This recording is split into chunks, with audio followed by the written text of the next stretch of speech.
right, I think we're about ready. I think everybody is more or less here. Thanks for coming, particularly when I forgot to put it in the paper. So I appreciate, I don't know how you all found out, or you must have remembered and be good schedulers, so I appreciate that.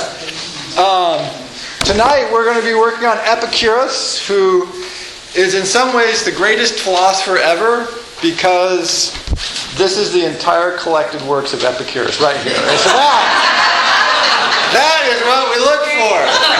And a lot of this is extraneous data. So forget Aristotle. He wrote too damn much. He just wears you out. Socrates, yeah, we like somebody who leaves a little bit. Actually, what's very nice about Epicurus is he left us summaries of his own works. So that is a very rare event, literally, in philosophical history, for someone to have left you primarily their own summaries. The only works we're moderately certain that survived from Epicurus were a series of letters he wrote to students and supporters.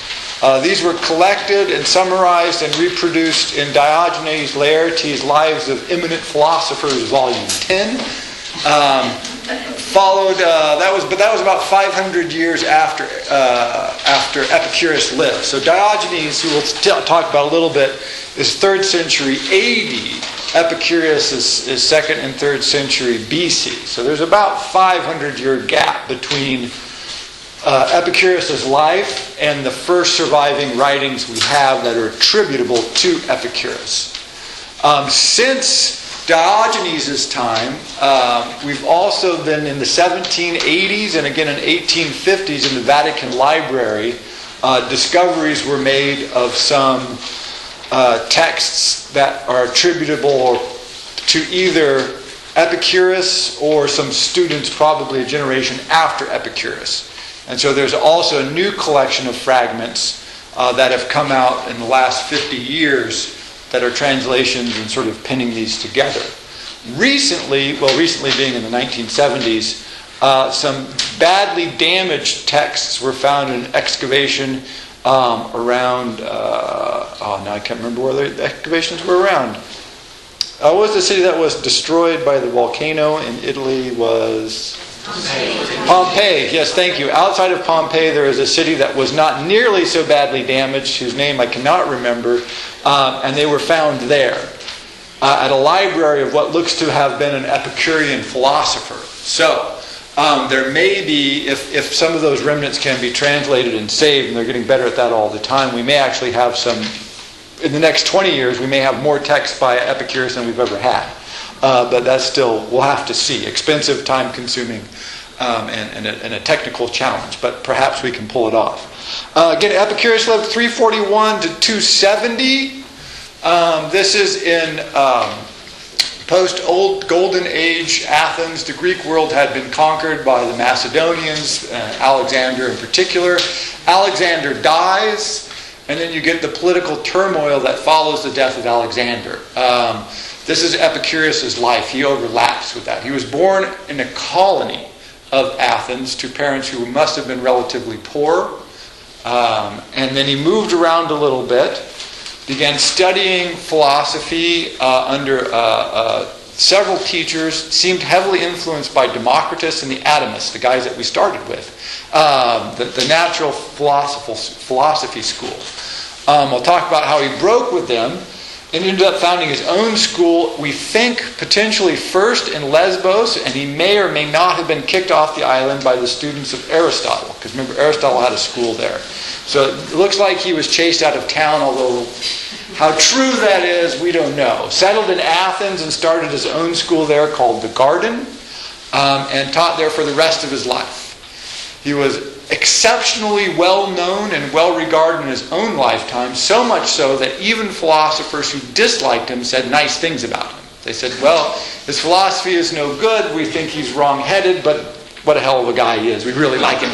So, and this was sort of Epicurus, and you'll see why as we read through his principal doctrines here, why Epicurus is well known, amongst other reasons, is he basically was completely antithetical to the society he lived in, was heretical, anti-political, really makes Socrates look like he has nothing as far as aggressiveness in being an anti-populist, and yet somehow died a hugely popular and famous guy, and was noted as such throughout history well into the Roman times. Significantly, he was hugely influential on the foundation and growth of Stoicism, about which the Stoics and the Epicureans agree on many things and disagree on many things. But what they agree on, much of that comes from Epicurus. And so this is important to know, because that's where we'll move next to Stoicism.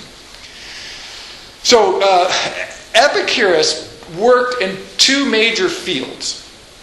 One is natural philosophy, what we would call the sciences today. And if you look at the works that he wrote during his lifetime, which exceed 150, by the way, we have 150 listed works by Epicurus, none of which survive. Again, perhaps thankfully. But so he was working a lot. More than half of them are on questions like the nature of the atom, how the celestial bodies move through space, on the sea, on creatures that swim in the sea. He was heavily invested in natural philosophy, an attempt to understand the natural world with reason. This came directly from the atomists, Democritus and that school that we talked about first, the Milesian school, that we did the second evening lecture on, was on. What's important about this is the reason he wanted to study natural philosophy is because he thought men live in the thrall of superstition and fear. We fear the gods, we fear the judgment of the gods, we fear death, we fear the judgment of our fellow human beings, we fear the unknown, essentially. And he said the goal of philosophy is to liberate men from fear. And to do that, you have to liberate them from superstition. This is the key to understanding just about everything that Epicurus does. He wants us to have no superstition at all. If you can achieve that, he thought, then we would have no fear. Because there is nothing to fear as far as Epicurus was concerned. We do not need fear. It just hinders us and it does not help us. The goal of Epicurean philosophy is called ataraxia.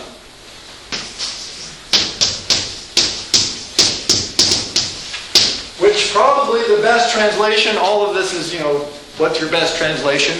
Is probably tranquility. Equanimity of mind and body. A joyous peacefulness. Now, people have accused Epicurus, as you'll see why, of being a hedonist.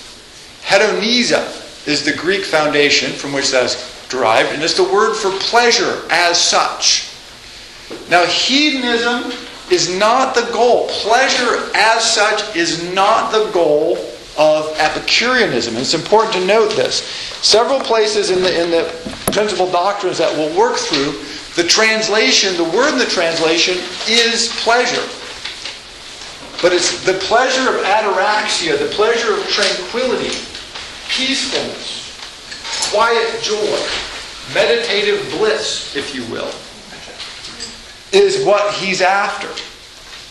So he shows up in Athens, sets up his school in a garden. This is the step one that's crucial to note. He establishes his school in a garden. All the other philosophical schools were either in political meeting houses. This would be the Pythagorean sort of temples. Or in public spaces. Because the purpose of your politics was either A, to build a foundation, sort of a religious foundation that gave you power, organization, and strength, with which you could organize and affect your society. Or B, like Socrates and Plato and Aristotle, to influence the leading thinkers of your age to change your society. So you either need a tightly organized, centralized group along the sort of hierarchical church model, the Pythagoreans, those other schools that did this, the Eleusinian mysteries, or you needed to have a public space where you could influence the leaders of the time. Epicurus sets himself up in a garden. Why? Because he did not think you should have anything to do with the people around you at all. Politics is a recipe for bad ataraxia. You will know no peace or tranquility in your life if you mess with politics. It's just going to... What's important to note is this ran counter to the entire belief system of the Athenian way of life, and in fact the whole Greek way of life. To be a citizen, to be a member of the civic organization, to work for, serve the betterment of your community, this was the goal of life. This is what you were shooting for. Acclaim, fame, notability, wealth, power. Epicurus is like, no, no, no, no, no. All that's going to do is disturb you. It's going to remove your tranquility. So he sets up in a garden and he allows women and slaves to attend his school. Good Lord. Now that is desperate. Anybody will tell you that's a bad idea. Because he saw no distinction. He's perhaps the earliest radical believer in human equality that we have, certainly in this part of the world. He really felt, in practice, not just felt this, didn't argue this, but worked this out, that women and slaves were perfectly capable of understanding, profiting from, and enacting the wisdom that he was preaching. This runs counter to, again, the entire social structure of Greek civilization, and in fact almost every civilization in the world at that time. So Epicurus is a very strange thing he's doing here. He says, withdraw from the world and focus on a private group's, primarily friends. What you want in life, what makes life good and allows you to achieve tranquility are friends. So this is what he sets up. A school in a garden, isolated from the rest of the community, where he says, don't have anything to do with people if you can avoid it, because they just make your life goofy. Don't do politics. Respect women and slaves as your equals. And life will work out. Did many men show up? Yes, many people showed up. This is the interesting thing. They lived sort of moderately communally. And seemed to enjoy themselves immensely, which also got the rumors spread that they were having like orgies, and it was just this big party that was rolling all the time. Because why else would you invite women and slaves, right? It would make no sense. You certainly aren't talking to them. And Epicurus basically said, "Sure, fine, whatever you guys think, I don't care." He also thought you should live as invisibly as possible. Being invisible is good. You don't want to be generally known. You want a quiet group of friends away from the world.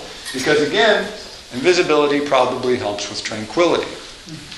So 2 halves of his philosophy. The first half, as I mentioned, was the natural philosophy. And essentially, Epicurus got every possible tenet of the foundation of science wrong.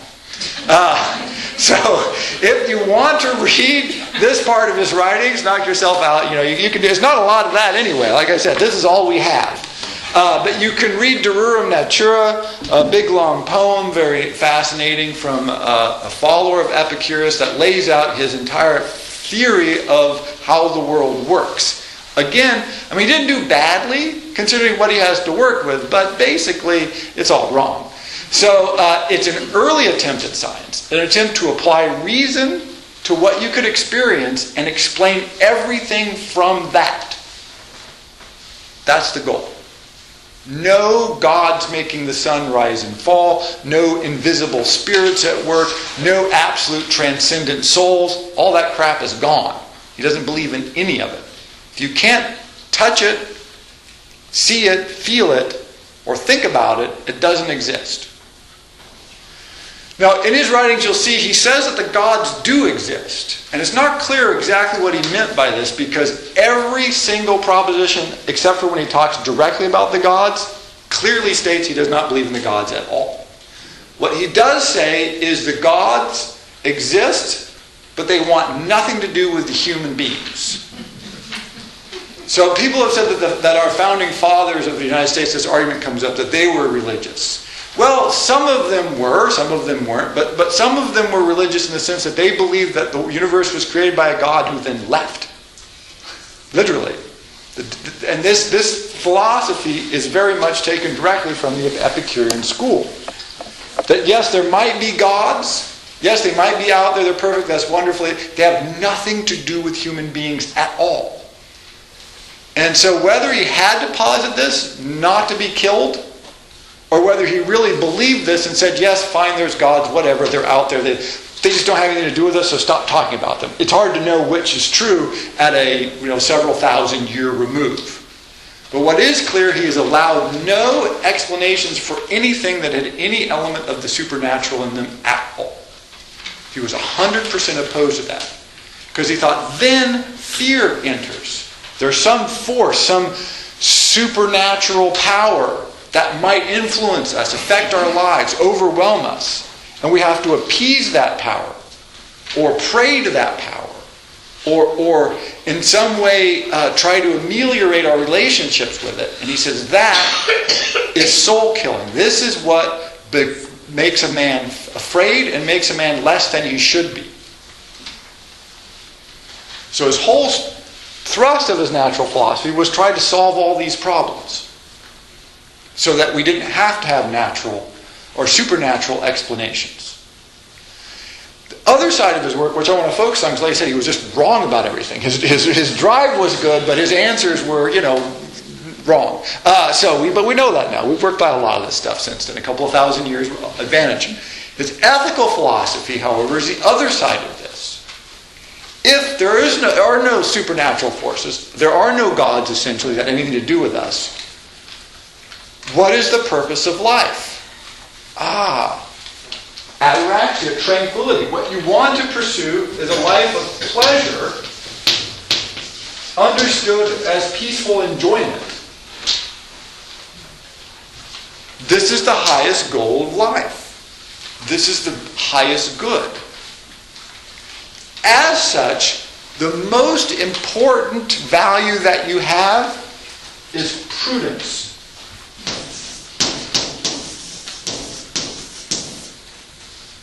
So Aristotle and Plato and Socrates all talked about wisdom, right? The philosopher needs wisdom.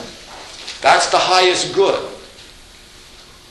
To know the truth is to do right, Aristotle argues, as does Plato. Do you think the Beatles, when they said "Dear Prudence," are talking about philosophy? No, I don't think so. No. But maybe. So prudence is what you need. Because prudence is going to allow you to decide on various courses of action. I just thought of an example. I just looked it up before coming in because I heard this on the news a couple of days ago. I thought this encapsulates Epicurus' philosophy very well in some ways. Right now, 10% of the population has diabetes. And we're moving to 30% by like 2030. Of that, 0.27%, so not very many, have type 1, which is the type you inherit. Which means that almost everybody who has diabetes, which is 1 in 10 Americans roughly, soon to be 1 in 3, has type 2 diabetes, which is voluntary. You have to go out and get type 2 diabetes at the store. Right? And this is the question of prudence. Now, no one wants diabetes in theory. In practice, we do want it. Or at least a good percentage of our population does. Because if you exercise poorly and have a bad diet, then you're probably going to acquire diabetes, or at least it increases your chances dramatically. Not type 1, by the way, which is inherited, but type 2. Now, Epicurus says that is a lack of prudence, because the pleasures that you gain from eating whatever the hell you want are more than offset by the pain you're going to experience as a diabetic. And that every decision you make The entirety of Epicurean philosophy is directed at this central question. When you weigh out the pluses and the minuses, the long range and the short range, the immediate versus the future, where is the balance for ataraxia?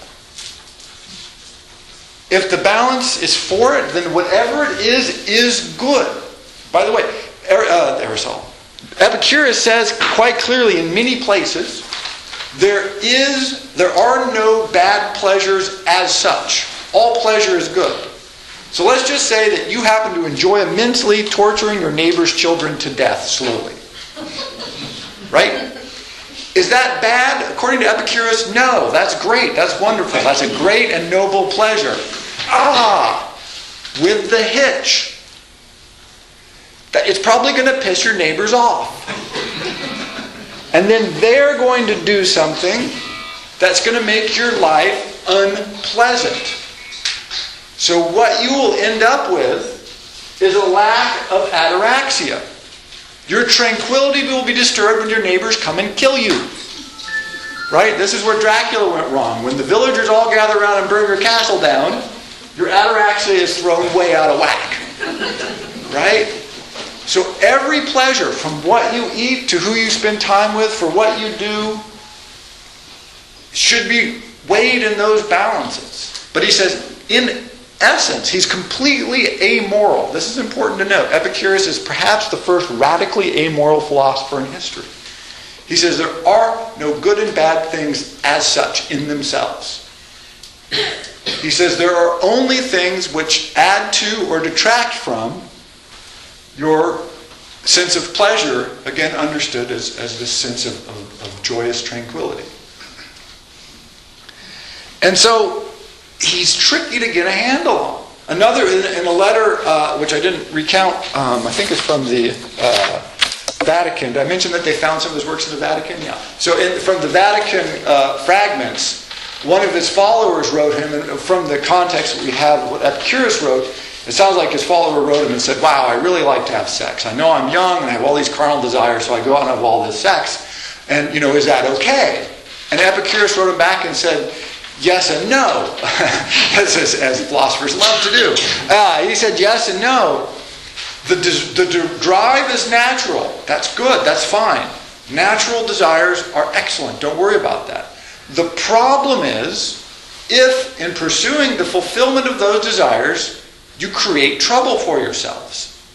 If you pursue them in a way that breaks the law, or upsets your neighbors, literally he says upsets your neighbors, or creates other difficulties in your life, then you have to say, are the pleasures of sex weighing the pleasures of the trouble of having sex? If yes, then you should not bother. If no, then absolutely go out and have all the sex you want. So it's just very clear. He returns to this over and over and over again. And so you have to ask yourself a whole number of questions. Where does the desire come from? He says the natural desires, as we experience them, are generally easily fulfilled. Getting enough food, not that big of a problem. Getting really fancy food, expensive food, feasts, ostentatious consumption of food, that's the problem. Now, where does the desire for the ostentatious consumption of food come from? Well, turns out it comes probably not from nature, but from society. Hence, what you desire to eat, you have to ask yourself, is this my natural desire to have sustenance, which if I do not fulfill it, will cause pain? Pain, we have a lot of functions. Pain upsets your tranquility. And hence is bad. You want to eliminate pain if you can. But do you really suffer if you eat brown rice, maybe a little something on the side, a few vegetables, versus a 12-course dinner?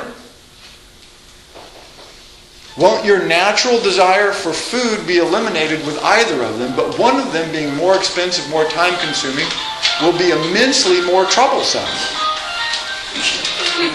There we go. No problem. You got that? All right. So this thing, he tries to balance all the time. And so in a strange way, Epicurus, as a philosopher who starts off preaching pleasure and tranquility, becomes almost ascetic. Not quite. But to that point where he says you don't want to mortify the flesh, you just want to ask yourself which of your desires are natural, good, easy to fulfill. We'll take questions at the end. Easy to fulfill, right? And that's also part of his notion. He discusses that not everybody's desires will be the same.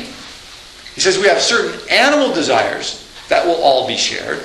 But as human beings, he says, look, not everybody wants the same things. And depending on where you are and when you are, not all desires are equally easily fulfilled. So if you have some desire that's easy to fulfill but moderately unnatural, hey, knock yourself out. Who cares? If it makes you happy, go ahead. Doesn't disturb your tranquility, wonderful. If you have some other desire that is exceptionally difficult to fulfill, now we're in trouble. Why are you pursuing that? You have to ask yourself. What is the perceived gain? At the same time, he says, look, not all pain is bad. He says sometimes we choose short pain because we see that we'll gain a much greater benefit in the long run. He says that's a reasonable exchange.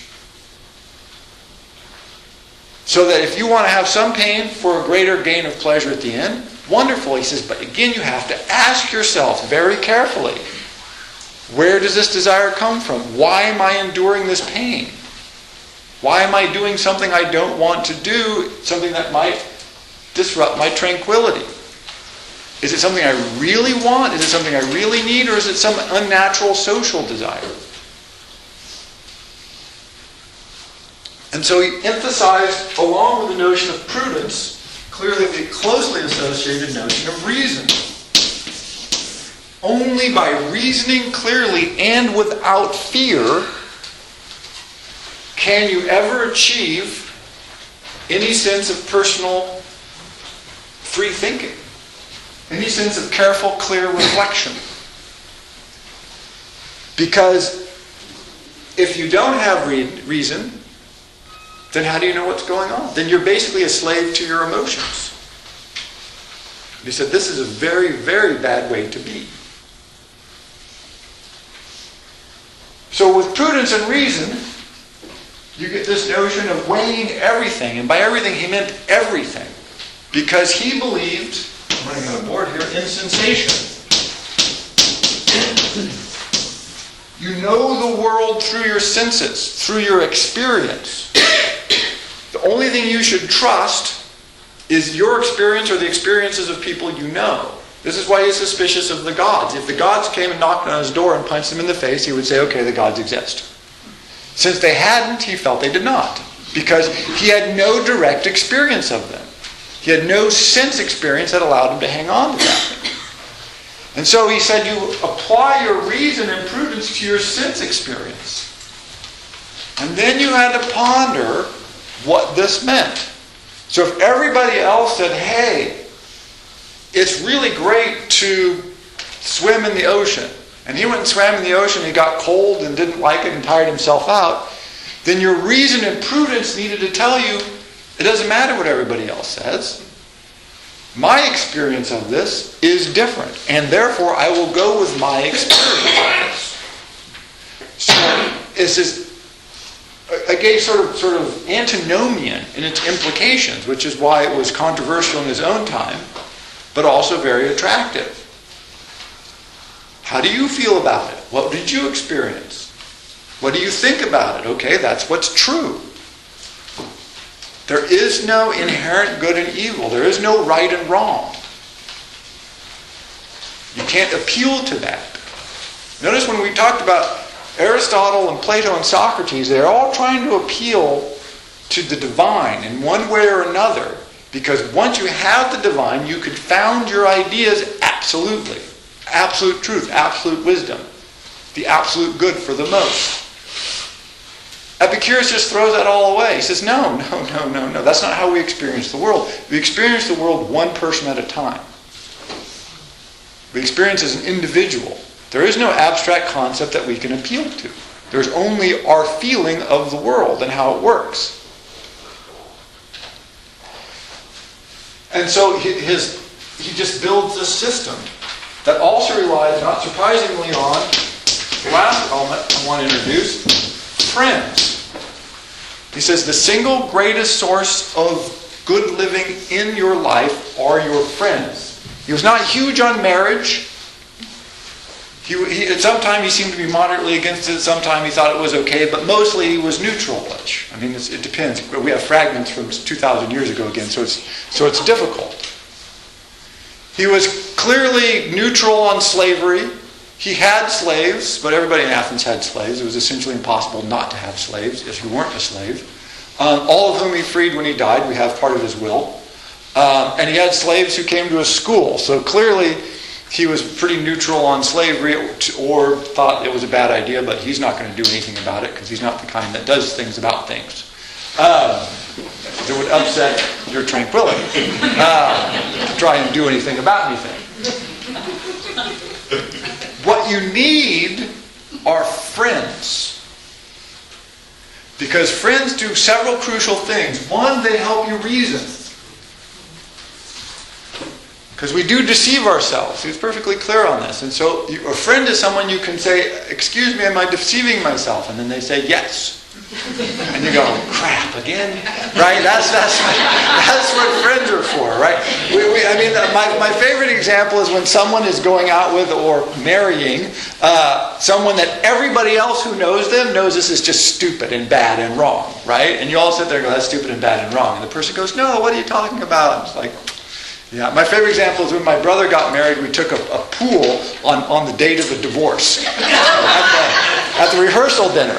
And so everybody put in $20 and we all picked a date on the calendar at the rehearsal dinner because it was obvious. I mean, we all knew it's like, get a divorce lawyer now, because right? And so my sister won. And then when my brother got a divorce, and my sister was like, yes, I win.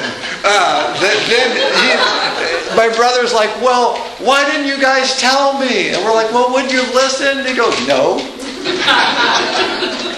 That's the key. You need friends, but you also need to listen to them because they will help you reason, or at least they're supposed to help you reason. This is one of the elements of friends. Now, if they continuously lead you into trouble, then they are by definition not your friend, and you need to pitch them. Right? So we sort of err in both ways, listening to them too much and listening to them too little, right? Again, back to prudence. It's always back to prudence. Second, Epicurus recognized that in the world of men, the best, or one of the defenses of men, is friends. Right? He didn't trust humanity in general. In fact, he thought rather lowly of humanity in general. He thought they create trouble. You want to be friendly with your neighbors and be quiet and not create trouble for them because they can create trouble for you. He comes back to this again and again. It makes you suspicious of what his neighbors thought of his garden, because he was always trying to say, no, be good to your neighbors, be pleasant to your neighbors. If for no other reason, then you have to live with them. So your friends are an aid to you and a defense against the outside world. So they help you reason and they defend you in times of trouble against the unknown. Now, it's important to note that Epicurus also felt that for the wise man, there is almost no sort of random act against you. The universe is essentially benign, perhaps even benevolent. The whole fact that we're here made him think that the universe was essentially benign and benevolent. That 95% of the trouble that comes to us comes at our bidding. We ask for trouble, and then we get it, and we go, oh my God! Right? And what the hell? How did that right? We do this all the time. And Epicurus felt that this showed a lack of wisdom and prudence. And so, for the wise, the world is not scary or unknown. Now, there are a few things that happen. I mean, amazingly, in a war-torn civilization that he existed in, he still cleaved to this. In our time, you would have thought this was absolutely true. But for him, he says, 95% of what befalls us that is ill befalls us at our own bidding. It's because we seek excess wealth, excess pleasure, excess fame, excess food, something that we don't really need. That we want it for the wrong reasons, we pursue it for the wrong reasons, and hence we suffer. And then when we suffer, we think, oh, wow, why is this happening to me? The fates are against me. There's a great scene, I think, in Agamemnon, the play by Sophocles, where Agamemnon is complaining, and then Zeus is like, why is he complaining? We sent a messenger to him and told him not to do this, and he does it, and now we're going to smite him, and he complains. I hate mortals. We tell them what to do, they never do it, and then we have to smite them, and they complain. I'm sick of the complaining. It's this great moment where Zeus is like, what do I have to do? Right? But we know this. We've all done this, right? Where we just do something, and in retrospect we realize I was just inflicting pain on myself. Why would I do that? Epicurus is like, yes, why would we do this? It seems silly.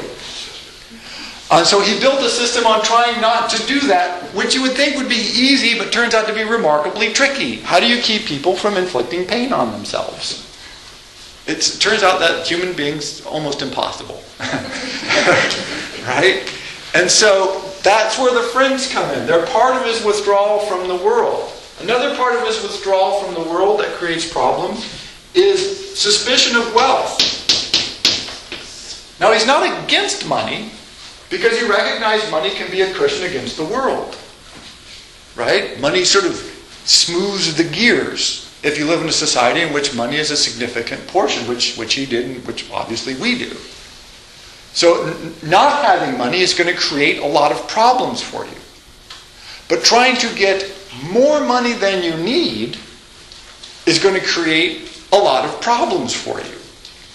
And so the key is to figure out, well, how much money do you really need? How much wealth do you have to have?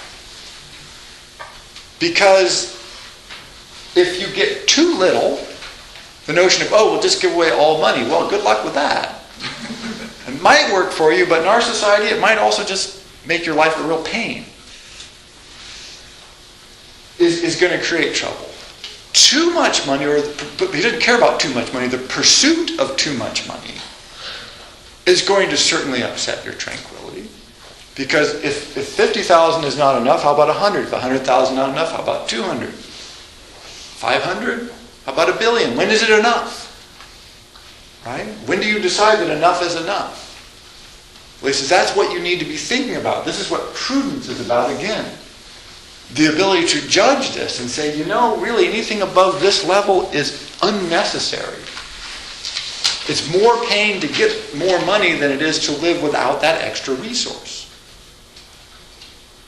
He said that the wants, the desires of nature are few and simply fulfilled. The desires of fancy are infinite. Right? What we come up with in our heads and say, wow, I really, really need that. And then, do you really? I don't know. Is it that much better? I don't know. Can't you not live without it? Probably. This whole struggle that we have. But he thought that if you could have friends to help you, could avoid wealth, and learn to understand and deal with your desires,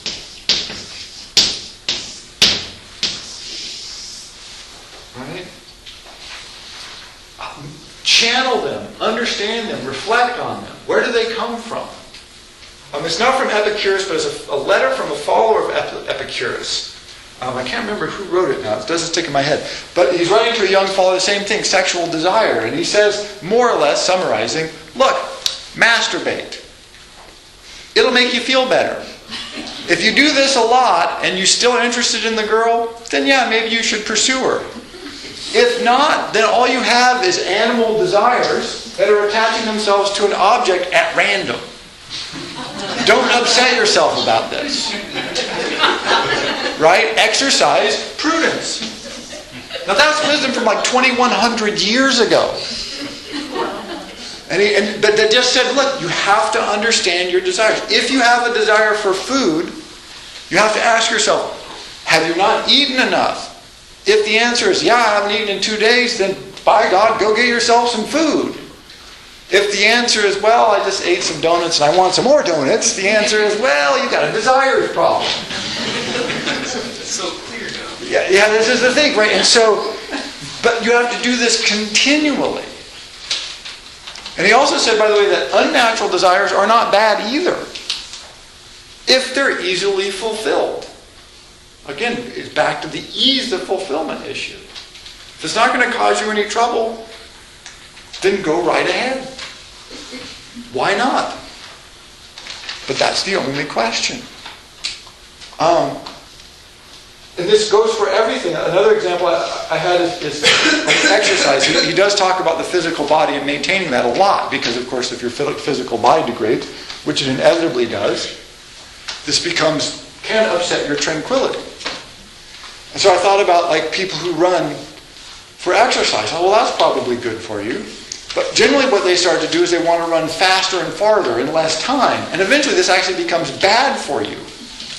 Right?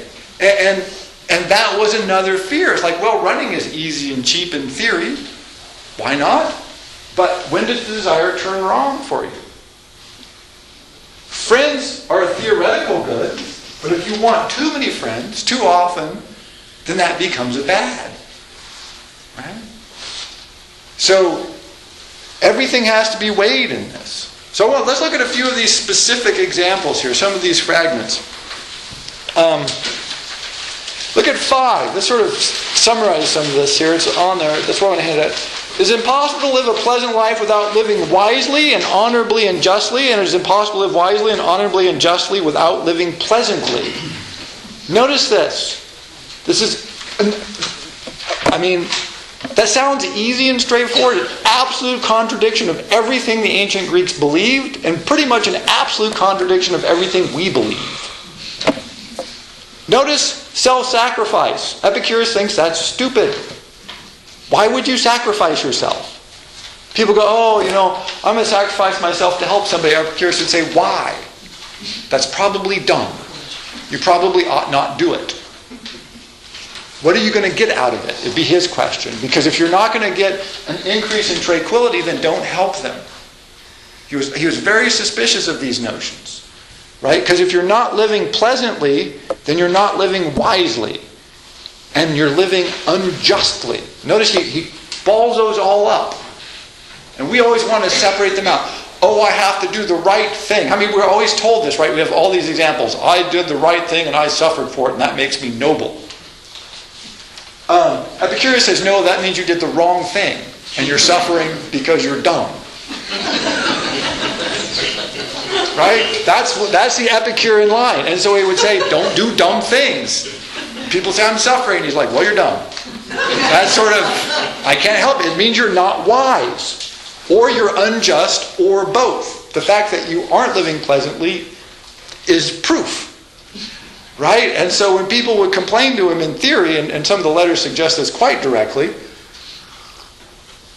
he would go, well, don't be unwise or unjust, and you won't have an unpleasant life. So any notion of self-sacrifice or anything like that, he just had no time for it at all. And in the Greek world, where their big idea, which is where we started from, was the agon, right? Where we get the word agony. Right? You're supposed to be out there jabbing spears through Trojans. Epicurus is like, wow, that's sharp. It seems to me that if I pick that up and carry it someplace, somebody with an equally sharp thing is going to jab it at me, which is definitely going to upset my tranquility. So let's just put that down and walk away. And we'll be much happier for this. It's a very quietist idea. And for the Greek world, this was horrifying. Fight for your city. He's like, flee for your city. Right? If there needs some fleeing to be done, I'm your man. Because fighting doesn't look like it would be fun at all. So this notion is sort of, he just didn't care a lot. Another thing that he is also embodying here with the political time is the forces of empire are at work for the first time in Greek history on the Greeks themselves. They were fighting amongst themselves. That seemed okay. But now that you have the Macedonians and other imperial forces taking over and splitting up and the huge Greek empire spreading out, what difference does it make who rules you? Whoever rules you is probably, in the equivalent of thousands of miles away. Be closer, but in that time, it took so long to travel. They were just... And then, so a ruler could come in one day and say, I rule, and everyone was like, okay. And 4 weeks later, another ruler could come in and say, well, that king died, and we divide things up, now I'm in charge. Epicurus thought the idea of standing up to these people and going, no, we're loyal to the last guy, was insane. Does it really matter that much? Probably not. Probably not. Let's not worry about it. Right, so 5 is huge because, like I said, it runs almost kind of like patriotism. You would think patriotism, you'd be like, really? So what you've got is an abstraction that you want to sacrifice yourself for so that the abstraction feels better. Why would you do that? What the hell are you talking about? So you would have no patriotism. Nope, not doing it. 6, in order to obtain protection from other men, any means for attaining this end is a natural good. Let's let you know how he feels about other men. Right? You recognize that the greatest problem in living a tranquil, pleasant life, it's not the gods, not fate, not the natural world, all of which he thought were fine or non-existent, but other men. Or us being stupid, right? Ourselves or other men. And so that was a huge one for him. And then 8, which I talked about before, no pleasure is a bad thing in itself. No pleasure is a bad thing in itself. Absolute, full amorality. And this is not the only place where he says this, but the things which produce certain pleasures entail disturbances many times greater than the pleasures themselves. You wouldn't think this would be confusing, but wow, aren't we confused on this often? I always think diamonds are the great example of this. People pay a lot of money for diamonds, which are just, it's weird. And it throws me off completely. Why? Particularly when it turns out that they're artificially scarce. They're naturally super abundant. They're one of the most abundant things on the planet. We're absolutely swimming in diamonds. You can go to the hardware store and get diamond bit saws. Why? Because they're everywhere. And yet we love the things. I don't know. It's great. But the pleasure in diamonds is not bad. And if you had diamonds in your yard and you could dig them up and cut them and wear them, you'd be like, great. Does that refer to 15? Yeah, potentially. Yeah, we'll get there. Yeah. It's great. It's wonderful. You have this full opportunity. Do that. Wear all the diamonds you want. But how much time do you want to spend trying to earn money or do other things to get diamonds? It just doesn't seem worth it to him, or anything else like that. 12 explains why he's so interested in natural philosophy. It is impossible for someone to dispel his fears about the most important matters if he doesn't know the nature of the universe, but still give some credence to myths. So without the study of nature, there is no enjoyment of pure pleasure. He is opposed to myths of all kinds. You cannot emphasize this enough. He hates myths. He thinks they destroy our capacity to reason and upset our tranquility because we believe things that are not so. And this creates all kinds of problems for us. He says it's okay to say you don't know, and it's okay to say this is true because of my reasoning on this. But it's not okay, again, to have any mythological or supernatural explanation at all. And this just drove his community crazy. They thought this was nuts. You had legal obligation to perform religious duties if you were a citizen of Athens, which he was. in such a society to wander around saying myths are stupid, you ought not believe them and act on them. Wow.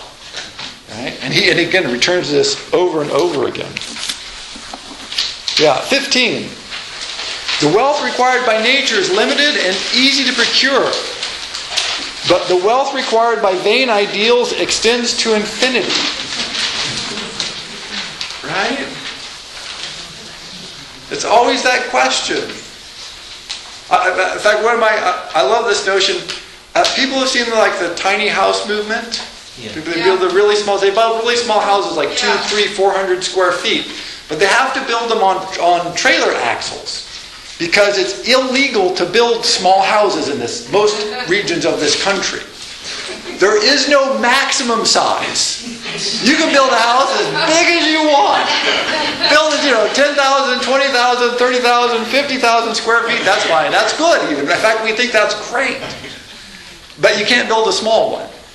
Right? Which to me is like the legal incarnation of 15. Right? We could all live perfectly happily in 300 or 400 square foot houses with some outbuildings, or maybe 2 of those put together if we have a big family or whatever. That's great. We can do this any way we wanted.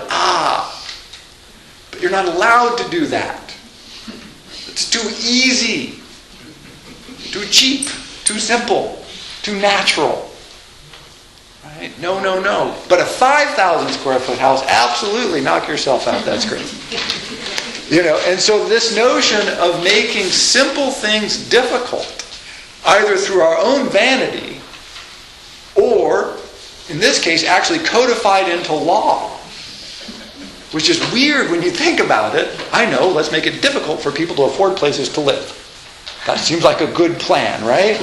Do we need to do that? Apparently we do need to do that. Make it difficult. So that's his idea there. Vain ideals extends to infinity.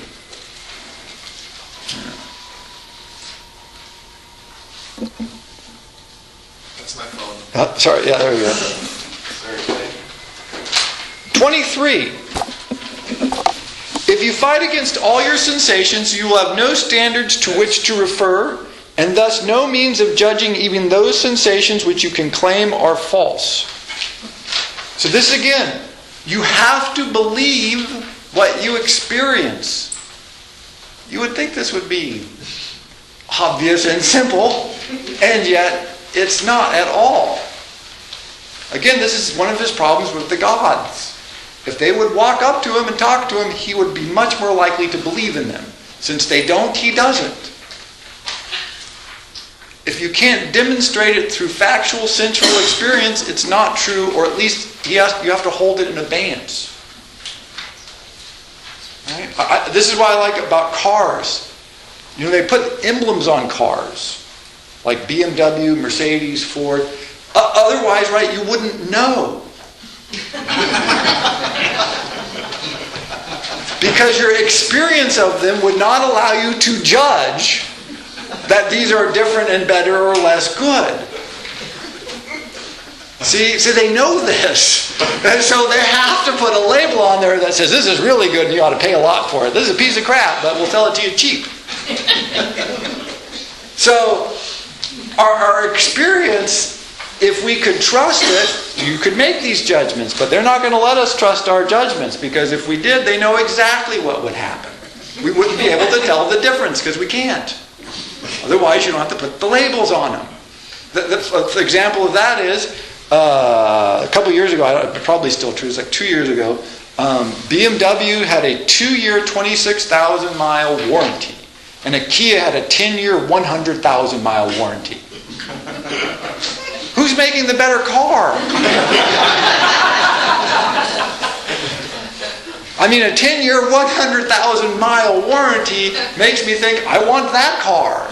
But everybody knows that BMW is driving excellence. Those Germans know what they're doing, those Koreans don't. I don't know. But the warranty would suggest strongly, if you just walked up to a car and you couldn't see it or something, or didn't know, and they said, this one's guaranteed for 100,000 miles or 10 years, and this one for 2 years or 20,000 miles, which one do you think is better? You'd go, what am I stupid? Is there a trick to this question? The trick is one's cheap to fix and the other one's really expensive to fix. See, it's crazy. But we don't trust our sensation often. We don't trust our experiences. How many of, we've all had this, right? Where we go, we meet somebody or we're in a situation and our first sense is like, ooh, this is no good. And then we go, oh, well, we'll fight through that. And then a couple months later we go, oh, it was no good. Yeah, there's a... 25 is again back to reason and prudence. If you do not, on every occasion, refer each of your actions to the ultimate end prescribed by nature, but instead of this, in the act of choice or avoidance, turn to some other end, your actions will not be consistent with your theories. What are you trying to achieve? You're trying to achieve pleasurable tranquility. If that's your end, then you have to say, does this action contribute to that? Yes or no? If no, don't do it. If yes, do it. That's your only question. It's not a question of morals. It's not a question of right and wrong. It's not a question of what the neighbors think. It's not a question of money or not money, or fame or not fame. No. It's an absolute arbiter that's set up, but it's not one that has any value in it. Because you have to decide for yourself in your situation, which he says in other places is variable. Both in historical circumstances and in personal attributes and preferences. He talks about inherited or what you're born with versus what you acquire societally. Versus the animal. So he makes a very nice threefold distinction in other places. We don't have time to go into it, but it's a nice way that he talks about that. Let's look at 26 because he talks a lot about pain. We don't understand that all desires that do not lead to pain when they remain unsatisfied or unnecessary.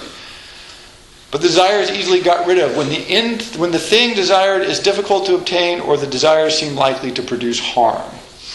So he says, part of his theory of pleasure is that pleasure is the absence of pain. And so that really what we think of as pleasure is at least as much, if not more, about removing things that are unpleasurable. And he says, so if you desire something, and you should stop and ask yourself, if I don't get this, will I suffer some pain? Right? If I don't get, something on a really big TV, right? What pain will I suffer thereby? Will my friends mock me because I have a 40-inch rather than a 50-inch television? If so, they suspect that I should get some new friends. Right? That the pain I'm feeling is not TV lack, but a bad collection of friends. Right? Isn't TV going to be a lot better if it's really big? I'm always suspicious of this. Why is something bad when it's small and good when it's big? But there you go. If you could identify it and say, really if I had a bigger TV, something particularly good would come of it, then he would say, get the TV. If not, don't get the TV. Very simple, very straightforward. But one way of asking yourself, and this is a good question by the way, I suggest running this experiment, is the pain question. Really, am I going to suffer if I don't get this or fulfill this desire? Often the answer is, well, not really. I've lived this long without it. Is it that important? Is this really that crucial? If you ponder with the pain notion, a lot of times you end up going, yeah, not really. Who cares? There's one person suggested putting your credit cards in a block of ice in your freezer. So if you wanted something, you had to wait at least as long as it took the ice to melt. And he said often that amount of time is long enough to go, I don't really care after all. Right? Just pause and reflect. We hate pause and reflect, but that's what it's really about.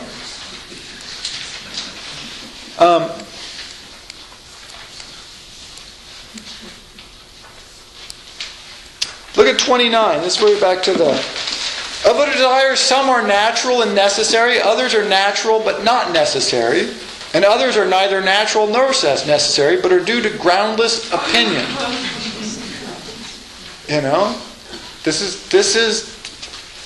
I think that's a pretty good. You have natural desires that are necessary: food, water, companionship, living and again, in Epicurus, natural doesn't mean just animal in this case. He means like for people to live in communities. He thinks that's both natural and good, right? That's natural and necessary. Other ones are natural but not necessary, right? Perfectly understandable, but really not all that necessary. Say maybe like something like eating meat, drinking wine. They're nice, they're wonderful, it's a natural desire, I understand where everybody wants it, but you don't die if you don't get it. And it's important to note that, because it might be easy to get meat and pleasant to get meat, so let's eat some meat. But if not, he's not the kind of guy that's going to go out hunting for meat, because that would be a lot of work and upset his tranquility again. But then others are neither natural nor necessary. Where the hell did this desire come from, and why? It's like $1,100 shoes. I'm like, really? $1,100 shoes? Wow. I guess if you got $1,100, that's fine, but it doesn't seem natural or necessary, right? It seems like you might be able to live a fulfilled life without them, but I could be wrong. And then he goes on, 30 is basically a follow from there. Those natural desires which entail no pain when unsatisfied, though pursued with an intense effort, are also due to groundless opinion. He says, if it's a natural desire, but you don't suffer any pain when they aren't fulfilled, but they take a lot of work to get, you're back to groundless opinion. You thought it was a natural desire, and you were wrong. Anything that's a natural desire should not be that difficult to attain. This is one of his central tenets, because he believes, as I mentioned earlier, but this is important, he believes in a benign world. He believes that nature is essentially kindly and helpful to mankind. And mankind screws it up every possible way he can. Which is amazing from 2,200 years ago. I think if we looked around today, he'd be like, yeah, see what I said? Good Lord, I kept trying to tell you guys. And then 40, those who possess the power to defend themselves against threats by their neighbors, being thus in possession of the surest guarantee of security, live the most pleasant life with one another. And their enjoyment of the fullest intimacy is such that if one of them dies prematurely, the others do not lament his death, as though it is called for pity.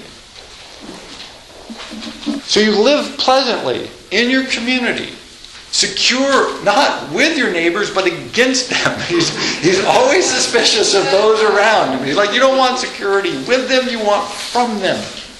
You want to be independent. You want to be able to rely on your friends and your intimates to live a quiet, retired life of contemplation and prudence and reason. That, for Epicurus, is the greatest possible good. So that is Epicurus. Thank you very much.